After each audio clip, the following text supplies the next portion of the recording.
தக்காளி பறிச்சுட்டு போய் ஆர்கானிக்காக வீட்டிலேயே மருந்தடிக்காமல் சமைக்கும்.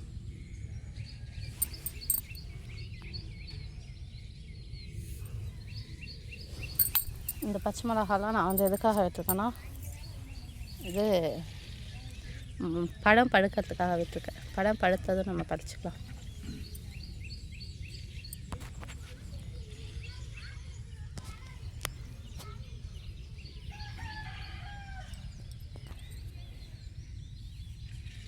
இது வந்து முருங்கைப்பூ.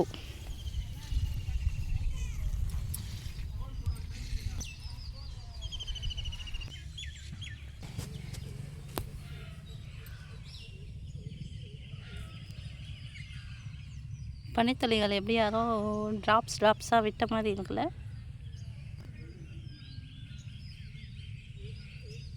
எள்ளு செடின்னு நினைக்காது.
எறும்பு கிடைக்குது. எறும்பு. முருங்கை. இதான் முருங்கை. காலில் முருங்கை நட்டவன் வெறுங்கையோடு போனான். அது ஏன் தெரியுங்களா? முருங்கைக்கீரை, முருங்கைக்காய், முருங்கையில் இருக்கக்கூடிய அனைத்தும் சாப்பிடக்கூடிய நபர்களுக்கு சத்து அதிகமாக இருக்கும். வெறுங்கையோடு போனோம் அப்படின்னா வயதான காலத்தில் குச்சி வச்சு போகிறாங்க இல்லைங்களா, அந்த குச்சியே இல்லாமல் தன் காலில் வந்து நடக்கக்கூடிய ஒரு சக்தியை கொடுக்கக்கூடியது தான் இந்த முருங்கை. ஆனால் நிறைய பேர் முருங்கை சாப்பிட்றதுக்கு கொடுத்தா முறுக்கிட்டு போகிறாங்க. அது ஏன் தான் எனக்கும் தெரியல. முருங்கைக்கு வந்து சில பேர் என்ன நினச்சிக்கிட்டாங்க, இந்த விதை நட்டவங்களுக்கு தான் ஏதோ அப்படின்னு சொல்லி நினச்சிக்கிறாங்க. ஆனால் இது வந்து நாட்டு முருங்கை, இதுக்கு அந்த அப்ளிகேபிள் கிடையாது அந்த விதி. சரி, இது வந்து செடி முருங்கை, இதுக்கு வந்து அப்ளிகேபிள் கிடையாது. நாட்டு முருங்கை நம்ம அங்கே ஒடிச்சிட்டு வந்தோம் இல்லையா, அதுதான் நாட்டு முருங்கை. ஒவ்வொரு வீட்டுக்கும் வாழை மரமும் முருங்கையும் இருந்தது அப்படின்னா, மாமரம், ஒரு பசுமாடு, இதை வச்சு தான் வந்து ஃபேமிலியை ரன் பண்ணுவாங்க. பாலை விற்று அவங்க காசாக்கிக்கலாம். முருங்கைக்காய், முருங்கைப்பூ, முருங்கைத்தண்டு, முருங்கைத்தண்டாம், வாழைத்தண்டு, முருங்கைத்தண்டு பரவாயில்ல. நல்லா இது வந்து அது அப்படி தான் காலையிலே. இல்லை, வாழை மரம், முருங்கை மரம், மாமரம், பசுமாடு, இதெல்லாம் வச்சுருந்தா ஒரு ஃபேமிலிக்கு போதும்னு சொல்லுவாங்க. பாலை விற்று அவங்க காசாக்கிப்பாங்க. தயிரும் விற்றுப்பாங்க, பாலும் விற்றுப்பாங்க, வெண்ணெய் கடைஞ்சிப்பாங்க. அதில் தேவையான பொருட்கள் கிடைக்கும். அது மட்டும் இல்லாமல் பால் காசு வந்து டக்குன்னு ஏறிடுமா. அதனால் அவங்க பால் வச்சே வந்து வசதி ஆகிடுவாங்கன்னு சொல்லுவாங்க. அதாவது ஒரு பசுமாடு வச்சு. அப்புறம் வந்து இந்த முருங்கை மரம், இதில் முருங்கைக்காய், முருங்கைக்கீரை, எந்த காயும் இல்லாத டைமில் இந்த முருங்கைக்காயும் முருங்கைக்கீரையும் போட்டு வச்சுக்கலாம். அப்புறம் வாழை மரம் வந்து வீட்டுக்கு கன்ஃபார்மாக இருக்கக்கூடிய ஒரு மரம், இன்றியமையாத ஒரு மரம். அது வந்து என்னென்ன கிடைக்கும் சொல்லுங்கள்? வாழைக்காய் கிடைக்கும், வாழைத்தண்டு கிடைக்கும், வாழைப்பழம், வாழைத்தண்டு, அதாவது தலையிலேருந்து வேர் வரை அதுக்கு தேவையான, வேரில் கூட தண்ணி எடுப்பாங்க, வாழை தண்ணி, அந்த தண்ணி எடுப்பாங்க. அதெல்லாம் அது வந்து வயிற்றில் இருக்கக்கூடிய கல்லை கரைக்கக்கூடிய சக்தி இருக்குது அதில். அதனால ஒவ்வொரு அதில் இருக்கிற இலைகளும் மருத்துவ குணம் வாய்ந்தது. இது வந்து ஆனால் நாட்டு முருங்கை. சரி, அடுத்தது நம்ம எள்ளு செடிக்கு போகலாம் வாங்க. எள்ளு, அதை பற்றி சொல்லு. ஆயில்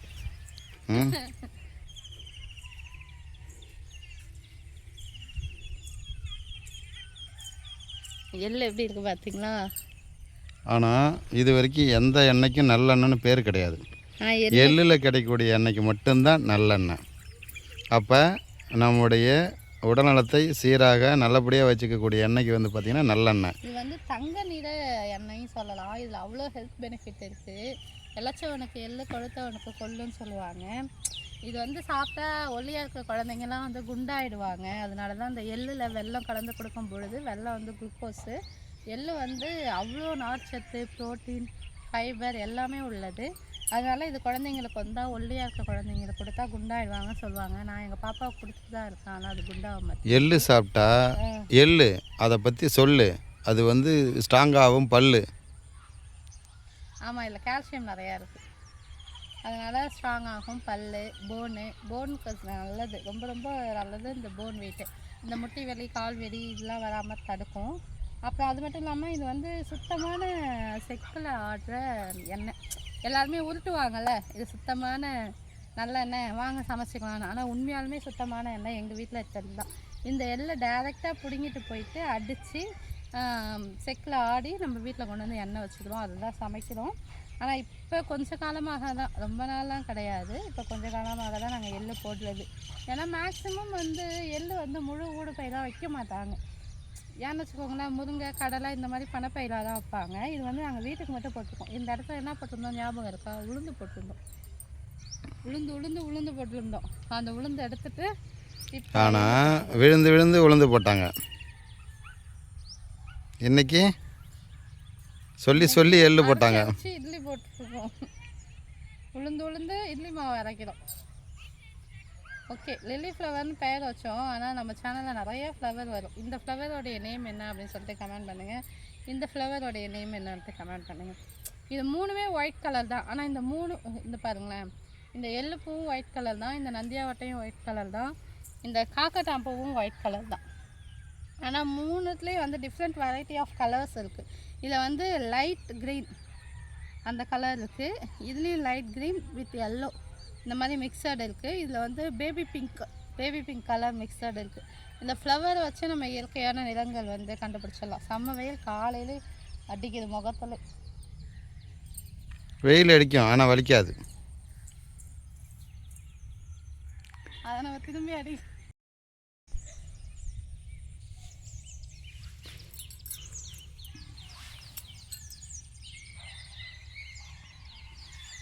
தண்டலை வந்துட்டு போயிட்டாங்க.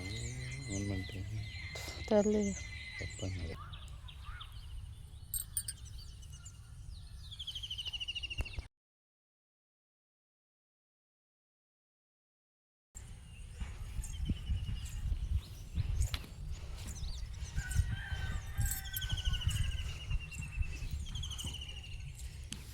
இந்த நேச்சுரலோடைய சவுண்டை ஃபீல் பண்ணுங்கள்.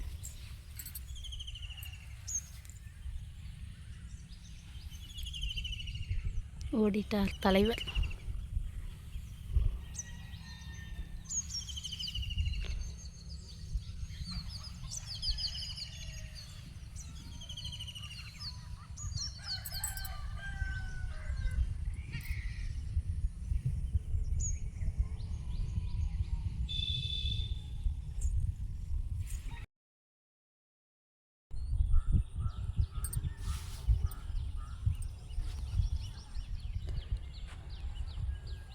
அடுக்கு மல்லி எடுத்து வந்து தொடுத்து வச்ச மாலை.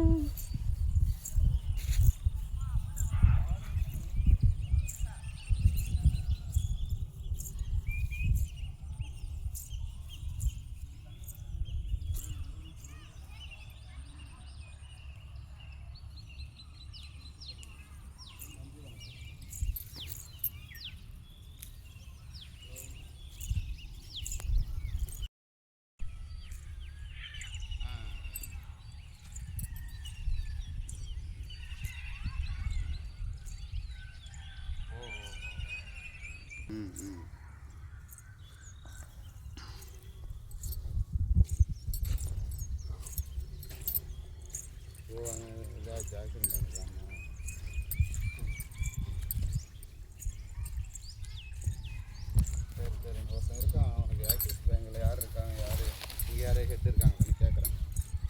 ஆனால் பேங்குக்கு அதுக்கு சம்மந்தம் கிடையாது.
அப்ளை பண்ணேன், நான் வேறு இடத்துல வச்சுருக்கேன், திரும்ப வாங்கணும். சரிடா. இந்த வாக்கையாக இருக்கிறதான்னு எல்லா செடியும் அப்பா வந்து பிச்சு போட்டாங்க. போடலாம். ரேட்டு எவ்வளோ தருவாங்க?